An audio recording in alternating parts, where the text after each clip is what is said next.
Hey everyone, my name is Matt. Welcome to my shop. Today is June 8th and this is my weekly shop update. So I thought I'd change the scenery up a little bit and shoot over here today just because I don't really know why. Well, probably so I can be in front of this backdrop here, which we'll get to in a little bit. So this week has been pretty exciting for me and Lindsay as well because we had a lot of baby stuff going on this week. We had our baby shower over the weekend. That was on Sunday, and that was in central Wisconsin at my in-laws.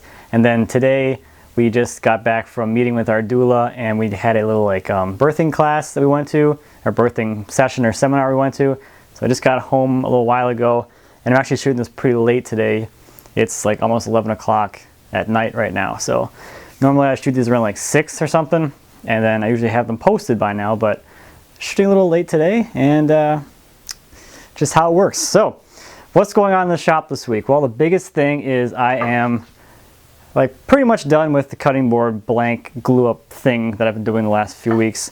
I have just a few more left over, and I have really right now I have enough that's laying there where I could probably make, I don't know, 2 or 3 more blanks, but I'm just kind of sick of making blanks, so I might make a couple more, make one more just to kind of clean out a little more of these strips, and then maybe I'll just stash them away for next time or throw them away or whatever. But this is pretty ridiculous. I'm at the ceiling, which is 7 feet tall, and I have some down here on the ground as well. So that's a lot of cutting boards in there. So yeah, whenever I get around to it now, I can turn all these into cutting boards, but that's going to be a whole process in and of itself. So the other thing, or another thing that I worked on this week was the bassinet. I spent a little bit of time working on it this week, and I started working on the rockers.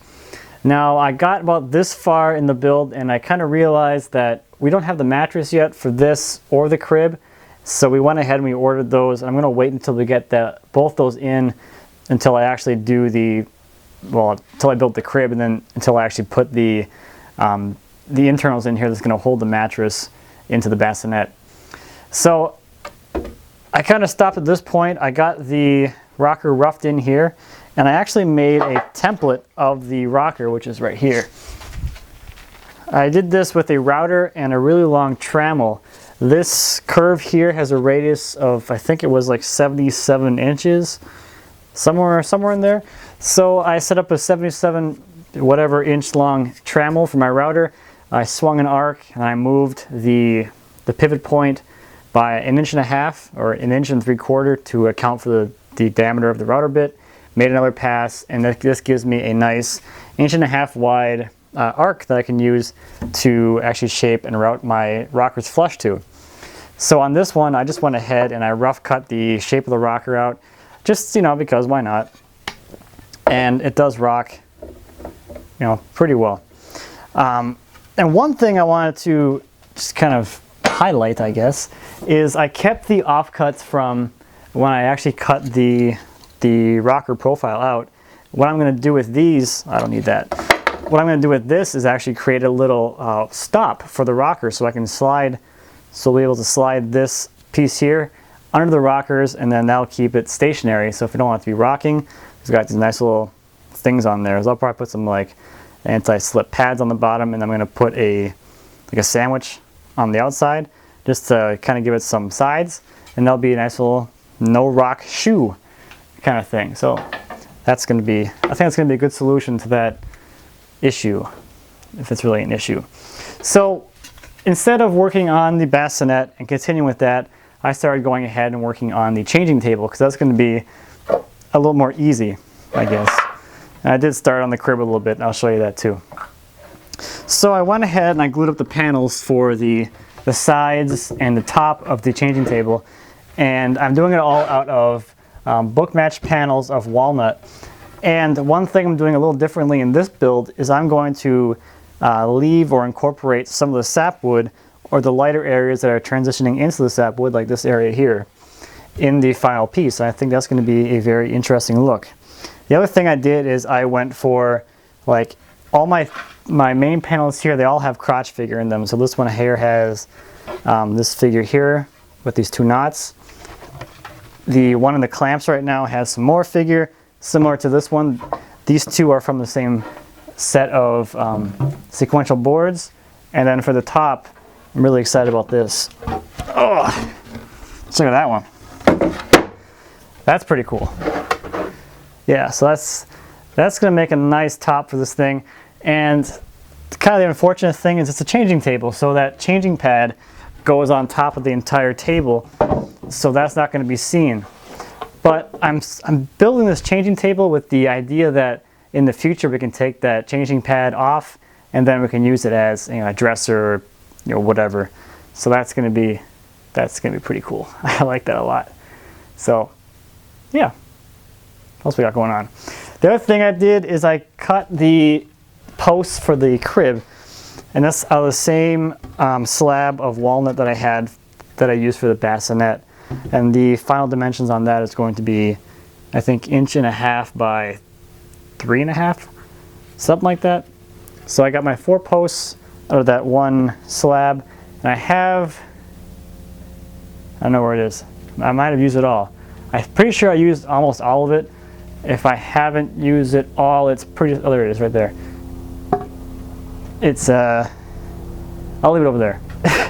It's like this wide. It would give me another one of these, basically, is all that's left of that entire slab. So I got like the entire bassinet except for the panels and the posts for the crib out of that big slab. So I think that's a pretty good use of that slab. It was all checked and cracked and whatever. One thing I wanted to share this week, I posted on my Instagram actually, and I thought I'd share on the video today, is I was cleaning the carburetor on one of my chainsaws, and I thought to myself, this stuff can dissolve like gummed up gas and junk and stuff like that. It could probably do pretty good work on glue that's stuck to your clamps. And I tried that out and it works amazingly well for that. I was really surprised. I just sprayed it on, and by the time I put the can down and grabbed my scraper to come back and start scraping the goop away, it's ready to go. The glue is released from the metal and just kind of pops right off. You know, here it all is here, all pieces of glue. So that worked really well. So if you have any carb cleaner, I also heard that brake cleaner works too. So that's a fun little tip for you if you got any of that lying around. So I got a couple more things behind you actually that I'll spin the camera around and show you now. So over here on the lathe, I've been turning these little they're coin dishes. My friend Jim, his wife wants to make some little coin dishes as gifts, so he gave me a bunch of these blanks, and they're all about 5 by 5, and I have about 45 of them to do, and I've done about 30 so far. But they're really simple. I just dished out the middle, and then you can drop your coins in there or your screws or whatever. So that's gonna be fun little gifts for somebody. That's pretty cool. So the other thing you can probably see here is the X-Carve. Inventable sent me their X-Carve, the big one, a couple weeks ago, and I've just had it here, and I haven't really had the motivation to put it together because I've been working on those other projects. But last week, Tommy G posted a video about setting up his, and it really motivated me, or got me really excited about the idea of getting out to the shop and putting this thing together. And I put it together over the course of a few evenings. Well, it was actually early mornings, depending on what you consider that time frame between like midnight and like 3, 4 a.m. Whatever you call that. That's when I was doing it.